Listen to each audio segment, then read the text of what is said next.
C'est un spectateur vraiment pas comme les autres. Thierry Frémaux, délégué général du Festival de Cannes et directeur de l'Institut Lumière de Lyon, œuvre avec la même passion pour l'avenir et le passé du 7e art et voit des films à longueur de journée. Plus de 1000 par an, avoue-t-il. Une drôle de vie, un métier unique qu'il relate dans un livre en forme de journal. Avec, entre les lignes, une question: comment faire pour garder le plaisir intact ? Quand est-ce que vous avez compris, Thierry Frémaux, que le cinéma serait la grande affaire de votre vie, le grand amour de votre vie? Parce que dans le livre, vous expliquez que finalement, c'est difficile pour vous d'établir un moment ou un acteur ou un film qui aurait engagé votre cinéphilie pour la première fois. À différents âges de la vie, il y a des films, il y a des metteurs en scène, des acteurs, des histoires qui vous frappent. Et globalement, moi, je tiens que tout le monde aime le cinéma. J'aimais le cinéma, mes frères et sœurs aimaient le cinéma, et mes copains à l'école aimaient le cinéma. Et puis vers l'âge de 14, 15 ans, 16 ans, vous allez au cinéma avec les amis, et puis vous apercevez que peu à peu, vous n'allez pas voir les mêmes films, où il y a des disputes sur... comme au fond dans le public, c'est-à-dire des gens qui veulent avoir des choses un peu grand public, populaire, ou moi qui commençais à vouloir découvrir des choses différentes. J'allais voir des films en VO, je m'intéressais au nom des metteurs en scène. Martin Scorsese dit toujours que quand on retient le nom des metteurs en scène et pas des acteurs, ça y est, c'est qu'on est cinéphile. Un jour de mars 1895, l'aventure commence. 17 mètres de pellicule, 35 mm de large, 50 secondes d'une éternité qui dure encore. Il y a le journal du cinéphile professionnel, mais Thierry Frémaux signe également un documentaire où il commente plus d'une centaine d'œuvres des Frères Lumière. Vous rendez hommage une nouvelle fois à l'inventivité des Frères Lumière en présentant une somme de pépites qu'il a fallu choisir parmi 1422 films. Eux, vous les avez découverts quand ? C'est l'enfance ou c'est bien plus tard? Non, c'est bien plus tard. C'est-à-dire que moi, je suis comme tout le monde. Si vous allez dans la rue, en demandant aux gens, vous connaissez le cinéma de lumière? Ils vous diront évidemment, on connaît... là, ce film, là, là, le train, là, ou l'arroseur arrosé, bon. Et les gens vont citer 3 titres, 4 titres, 5 titres, pas plus.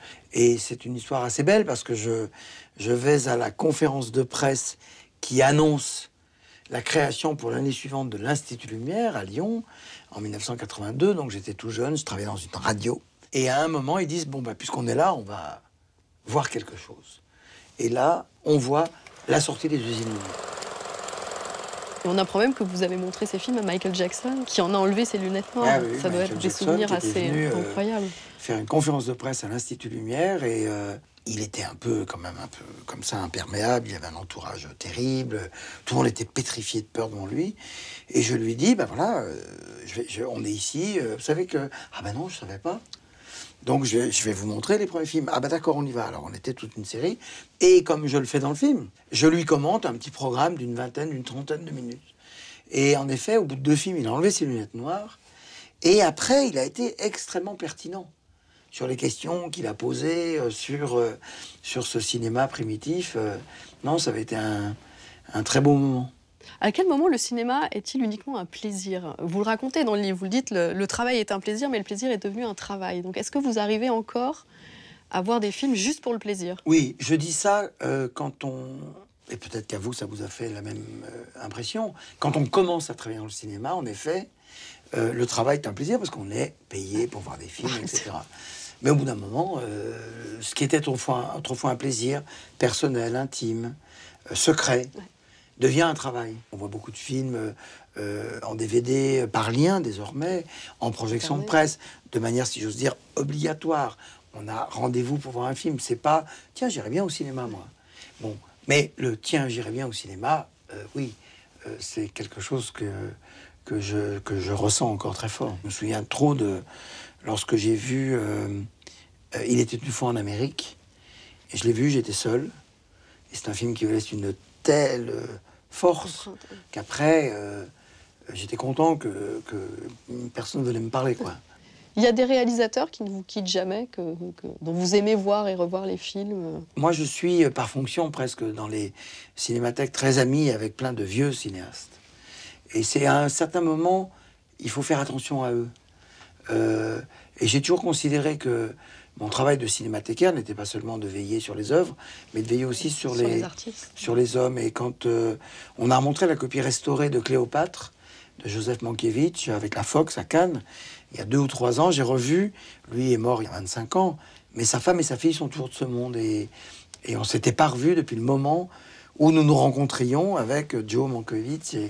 Et voilà, et pour moi, c'est tout aussi important. Un Jerry Schatzberg, Palme d'Or à Cannes pour l'Épouvantail, qui est toujours là, new-yorkais, qui vient souvent à Paris. Voilà. Mais après, il y a aussi plein de jeunes cinéastes, ou de plus jeunes, ou de moins vieux, si j'ose dire, avec lesquels on se parle. Cette nuit, par exemple, j'ai reçu un mail de Alejandro González Iñárritu, le cinéaste mexicain, couvert d'Oscars et de gloire et d'avenir, parce qu'on est très copains. Alors, on a peut-être un petit projet ensemble. Et je m'aperçois que je tiens cette place-là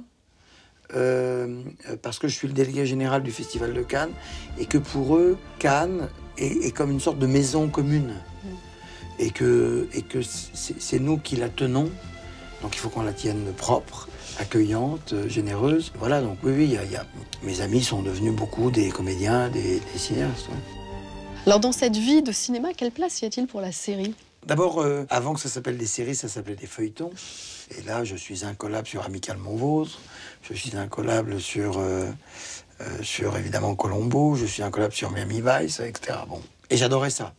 Martin Scorsese m'a montré avant tout le monde le premier épisode de Vinyle. Et j'avais l'impression de regarder un film de Martin Scorsese qui faisait de la télévision.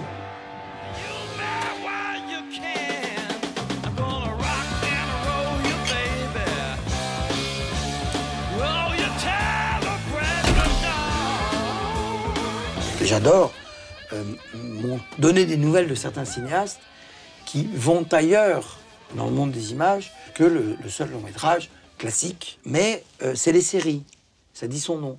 Le cinéma, c'est un prototype. Quand est-ce qu'il y a trop de cinéma dans votre vie?